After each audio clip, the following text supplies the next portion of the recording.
Está começando mais um Justiça do Trabalho na TV, produzido pelo Tribunal Regional do Trabalho de Santa Catarina.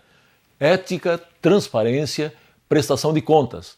Num mundo altamente conectado, as instituições públicas precisam ouvir a sociedade para tornar as suas decisões mais legítimas e democráticas. Mas será que os gestores públicos vêm conseguindo fazer esse diálogo? O judiciário, que já foi considerado um poder fechado, está mais atento à importância da comunicação pública? Para tratar desse assunto, nós convidamos o filósofo e educador Mário Sérgio Cortella, autor de diversos livros e um dos palestrantes mais celebrados do país. Muito bem, professor Cortella, que prazer tê-lo aqui de novo no nosso estúdio. Sempre uma honra. Gosto demais, não só dessa nossa capacidade de reflexão, também da relevância, né, que o programa traz para uma sociedade que deseja, sem dúvida, mais partilha de informação, de conhecimento e, claro, de intervenção. Começamos discutindo poder e competência, depois embasados naquele livro seu Qual é a Tua Obra, e hoje vamos discutir a importância da comunicação pública para a construção da democracia. Muito bem, cada vez mais, professor Cortella, governos e empresas promovem os chamados mecanismos de governança, como a prestação de contas, a transparência, a questão ética, de forma a legitimar as suas decisões. E todo esse esforço passa pela forma com que essas instituições se comunicam com a sociedade. A transparência, por exemplo, professor, exige muito mais do que um simples acesso à informação. Ela também pressupõe participação e interatividade. Eu pergunto, como é que essas novas tecnologias da comunicação estão mudando a relação entre as pessoas e o Estado? E também, nós estamos migrando de uma democracia representativa para uma democracia interativa? Talvez o princípio básico da democracia, desde o sonho original grego há 2.500 anos, fosse de fato uma democracia interativa. É claro que o mundo grego clássico tinha uma democracia restrita, era só para homens, tinha que ter mais de 35 anos, não podia ser escravo, não podia ser estrangeiro, tinha que ter uma determinada faixa de renda. Mas ainda assim, no ideário e original, a democracia deveria ser interativa entre as várias comunidades. O Brasil construiu, nos últimos 30 anos, a possibilidade de uma democracia que avance, que proteja a nossa capacidade de participação, mas de fato sem comunicação clara, ao mesmo tempo sincera, ao mesmo tempo acessível. Não há como fazê-lo. Por outro lado, é claro que quando a gente imagina a importância que hoje tem as plataformas digitais, no nosso dia a dia, ela nos oferece instantaneidade, simultaneidade, conectividade e mobilidade. Portanto, esses 4 elementos, a serviço, por exemplo, da transparência, e isso no campo, especialmente do judiciário, é um ganho democrático estupendo. É necessário lembrar que transparência não é desnudamento. Há situações no campo jurídico que são portadoras de sigilo. São aquelas que conduzem à obrigação de se ter ali a proteção, inclusive, da intimidade ou do segredo de justiça. Mas isso é diferente de uma justiça obscura, de uma justiça que fique na penumbra, de uma justiça cheia de segredos quando eles não precisam existir. Nesta hora, e fecho a resposta, a comunicação ela é um elemento da governança inteligente no serviço público. E não é qualquer comunicação.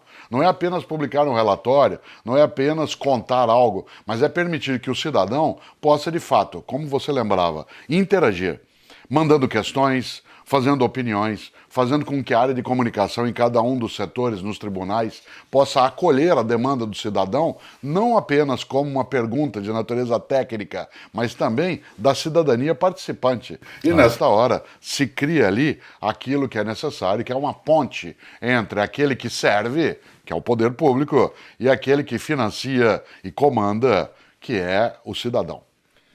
Bom, o juiz tem o difícil papel de tentar apaziguar os conflitos numa sociedade que vem perdendo suas referências de autoridade, como a figura paterna e mesmo a escola.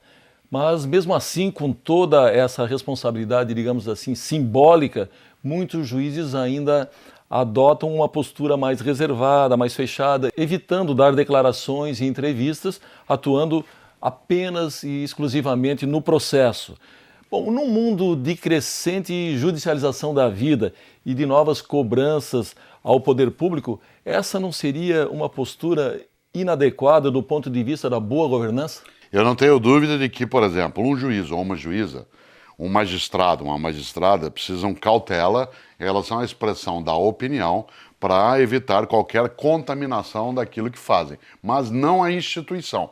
Por exemplo, eu sei que um determinado juiz não pode, às vezes, opinar em relação às situações que estão no conjunto da sociedade, para que isso não manifeste previamente uma postura que depois poderá sofrer algum tipo de embargo. Mas, por outro lado, a instituição, o Poder Judiciário, seja um tribunal regional, seja um tribunal superior, ele precisa ter uma maneira de comunicação em que, se eu não vou ouvir, por exemplo, um juiz específico, ou eu, cidadão, não vou receber uma prestação de contas ou uma opinião por parte do presidente do tribunal, ao menos a área de comunicação, tal como acontece nas grandes democracias, tem de ter um porta-voz que possa levar a postura da instituição. Que um juiz vá falar, ou uma juíza, como eu disse, nem sempre se imaginaria adequado, porque isso poderia dar aso depois a qualquer travamento, né, como vício de forma dentro de um processo. Mas que a instituição precisa se comunicar, esse é um dever democrático. Nós não queremos obscuridade nas instituições que a nossa democracia sustenta. Não é quebra de sigilo, não é ofensa à privacidade de um magistrado, mas é, acima de tudo, o meu direito, como cidadão, de saber qual é a opinião de um dos três poderes sobre algo que está acontecendo no nosso cotidiano. Professor, e o que estaria faltando para que o judiciário consiga se comunicar com a população numa linguagem mais acessível? Nós temos de lembrar que o linguajar jurídico ele é marcado, né, por uma série de sofisticações, de erudições no cotidiano, mais ou menos como a área de filosofia, que é a minha área, em que algumas pessoas têm um prazer imenso de segurar o poder que tem nas palavras. Sim. Isto é, se tornarem incompreensíveis de maneira que pareçam, primeiro, inteligentes, e segundo, que elas mantenham um distanciamento. Haja vista aquilo que já aconteceu na área médica. Durante muito tempo, entre mim, né, e um paciente, se eu fosse um médico, alguém teria que interpretar a minha letra. Era o farmacêutico.